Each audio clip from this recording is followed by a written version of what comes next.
You've done a great job just smashing through the theory, so I appreciate that. Now we can spend the rest of the topic, which is about 6 weeks worth, doing more coding, which I know a lot of you guys love to do. Most of you love to do, I assume. So what I want to do is introduce slowly to you the idea of building an application using object-oriented paradigm, purely using someone else's library of code. Sound good? Now, the first thing, most of you have already done it, but let me explain what the hell is going on and how goddamn useful it is and why Python is so popular. But just jumping into it, welcome to Turtle. Now, if you've done Year 10 IST with me, you've been introduced to Turtle before. We used him to get through a maze and out the other side. But really what Turtle is, it is a library of code designed purely to draw shapes and move a little thing around the screen. Okay, it actually started way back when I was a kid, and you could go to an app and there'd be a little turtle stuck in a maze. Thus why I did mazes last year. And you had to go turn left, move forward, turn right, 90 degrees, 45 degrees to try and get your little friendly turtle out of the maze. But it's evolved into its own thing. And the great thing is it's all OOP-based programming. So when you guys are using the turtle, you are using someone else's OOP programming model. Okay, what the hell's Dingalot about? We'll get there.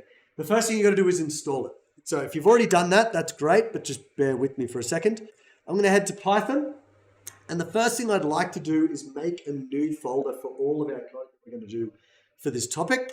So I'm going to head to File, Open Folder. I'll head over to Google Drive. Let's jump into my Year 11 software folder, Python, and I'm just going to call this OOP. And everything I do is now going to be in here. Now, the reason you want to do this first is because when you install Turtle, it's actually going to put some files in that folder. Everyone cool with that? And if you don't go to the folder first and you install Turtle, there's a good chance it won't work. Now, the second thing you don't want to do that Val did, do not name your Python files Turtle. Turtle.py will destroy everything. All right, let's install Turtle by hitting F1, hitting Create Terminal, and down here in the terminal, which is really just a command prompt, or what do you call it? Yeah, command prompt. We're going to type in py-m pip install turtle. So py-m install, oh, sorry, my brain, sometimes I feel like I don't know what I'm doing. Other times I do. All right, if you get all this kind of crap, there's a good chance it did still work. Let's have a look. File back, types, originates, encountered. I have a feeling it worked anyway. That's a lot of errors for something that worked. All right, whatever. Now, what we just did, guys and gals, is get someone else's code from the internet and jam it on our computer. Is that a good thing?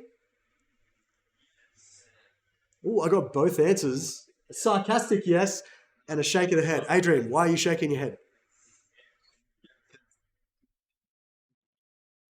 Ooh, that's a good one. Unpredictable. I like that. Ooh, we don't have to do it. What else? Goods and bads?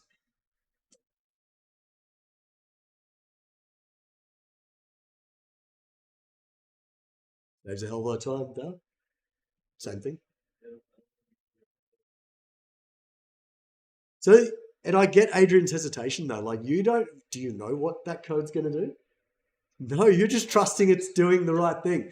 Now, the great thing is this is an official source. Okay, this is coming direct from the Python servers.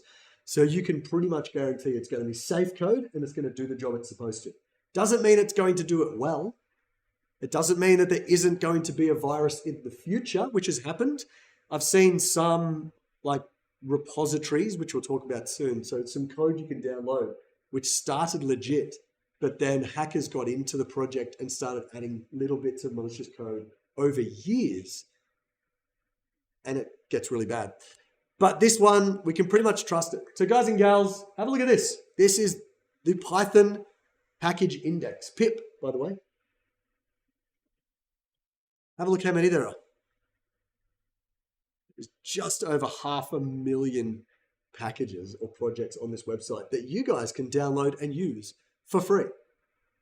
How nutty is that? This is why Python has become so popular, is purely because there's so many projects, okay? And go nuts. Like you can go down, browse all the different ones you want to do. Let's type in turtle. Yeah. Hey, look. Oh, there's so many turtles. I don't think I'm going to find the one I want, but you guys get it. What if I change it? Yeah, no, that's not going to help us. Okay, so what I'm saying is if you guys want to go and explore, go and have a look at what's on that website, go and install other people's packages. You can do some crazy stuff. So your first Turtle app is going to look like this. Did anybody get the joke? Crush? Who's Crush?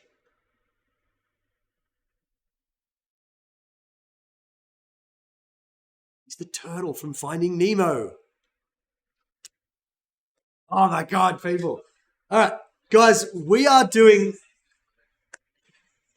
what I would like you to do. I'm not going to walk you through the code. There's, I think, just 2 turtle apps, and then that pretty much is it. But what I would like you to do is what's called a prim method. A prim method is you look at someone else's code, you write it down. Okay, don't copy and paste because that sucks. You predict what it's going to do. That's the P. Okay, what do you think this code's going to do when you press play, before you press play? You then run the code just to see what it does. You then go through and go, okay, what does this line do? What's this line do? Da, da, da, da, da, da, da. Okay, and why have I got input at the bottom? Maybe delete that line. So you start modifying the code, changing it, and seeing what happens. Yeah, Ben. And I would like people to get rid of it and see what happens. Yeah. So guys and gals, I'm going to pause here. I'm going to get you all to the point where you've installed Turtle, written this program at least, and had a go at the prim model of predict, run, investigate, and modify. Everyone cool with that? Wonderful. Thank you very much, boys and girls. Jump in. All right. So how the hell is this an introduction to OOP programming? We'll get there in just a second.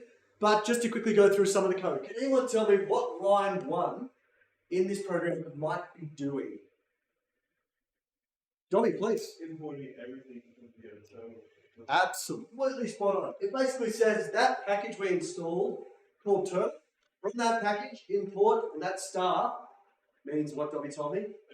Everything. Get all the code that's there, put it into my project. Okay, is everyone cool with that? Nice. So now our program knows all of our terms. What do you reckon line 3 is doing? Who can take a stab at line 3? Ben. So the variable becomes what the code is in the other file. Ah, nice. There's actually a lot going on here, and Ben's hit on half of it. Okay, I'm going to jump over here, dump this in here. So crush equals turtle. There's actually a fair chunk going on here, guys. What I quickly, whoop, I'm upside down. There we go, that's better. First thing here, this is our class. Turtle is our class because inside of Turtle is all the data, all the code to do all the work for us. And on the left-hand side, like Ben said, is our variable, also known as an object. So we want to make a turtle. I've named it Crush. So this is the class with all the code in it, and we are using all that code and all that data from the Turtle class. Is everyone cool with that somewhat? There's 2 of those terms coming in already. All right. Now the really cool thing, have a look at all these lines of code. It's all crush dot, crush dot, crush dot, crush dot. Someone had to write all this code, didn't they? Someone had to write the code for shape, the code for color, the code for pen down, the code for forward, right, forward, left, backwards. And you guys are just using it. You users and abusers. No, not really.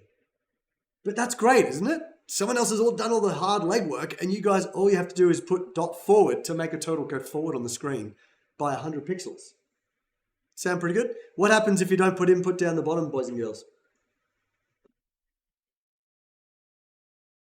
Doesn't crash, it just shuts down. Yeah. So to keep it on the screen, I use the input function because input expects you to hit the enter key to shut down. And we never hit the enter key, so it stays on there. Okay, so that's how I'm using input today. So this is good OOP programming. To do this stuff manually, guys and gals, this would probably be hundreds of lines of code, you reckon? At least a couple of 100 lines of code. And someone's done it for us, and we can just do all this in like 12 lines of code. How good's that? If you hate it, oh, that's your choice. You can hate it if you want. Alrighty. So this one here is a really simple one. The second one, most people, that was me just chucking in, how do you do a loop with it? How can you do random colors? Again, do your prim model. Okay, try and predict what's going to happen. Run it, investigate, and modify it. Go nuts. And then for the rest of the lesson, I want you just to create something. Draw some crazy shapes with our good old friend Turtle. And then the next period, guys, on Thursday is we're going to start making our shapes calculator that I keep going on about. All right, so I'm going to leave it there, guys. Thank you.